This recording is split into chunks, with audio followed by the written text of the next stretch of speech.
World Heroes is my favorite non-Street Fighter fighting game. I think it is an unbelievably underrated series, with a great cast of characters, all based on historical figures, both real and myth. The fighting engine in all the games is rock solid, with great movesets and fun combo systems. To this day, World Heroes 2 is the fighting game that I revisit the most often. So when I learned that somebody took my favorite fighting game series and turned it into a beat 'em up, I was intrigued to say the least. And it was discovery of this game that turned me on to the open bore engine.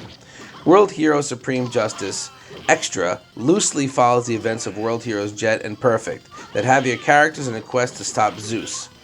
But of course, fans of this series know who the real villain is. No spoilers here, but if you are like me, the mere sound of his squeaks is enough to trigger PTSD.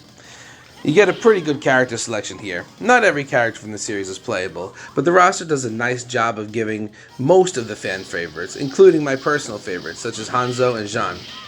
Gameplay here is what really shines. Every character has a robust moveset, all of their specials from the series are present, and there are some new moves as well, such as Muscle Power's chain throws. Every character also has a punch and a kick that can be chained to create various combos, as well as dash attacks, grabs, juggles, and more. Defensively, there are also a number of options, including evasion moves, blocks, and an invincible special that can clear away a mob at the cost of some health.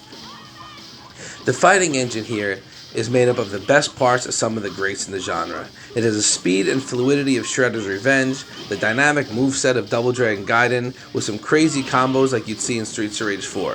This is a fast-paced game with fluid combat and tons of options, which keep it fresh throughout the entire adventure. I can honestly say that I put this game on the same level of those modern-day greats. The speed and diversity of the combat is absolutely phenomenal, and with such a great character selection, I felt compelled to replay multiple times to see what they all had to offer.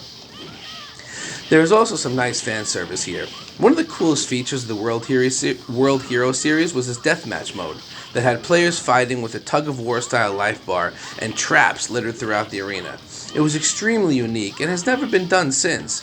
In this game, many of these obstacles can be found littered throughout stages and in boss battles. It's an awesome nod to an awesome feature, but even if you are not a fan of the series, the traps make the levels more interesting than your standard beat-em-ups and can be used to your advantage to add extra damage to your combos as well as juggle opportunities. I cannot speak highly enough of this game.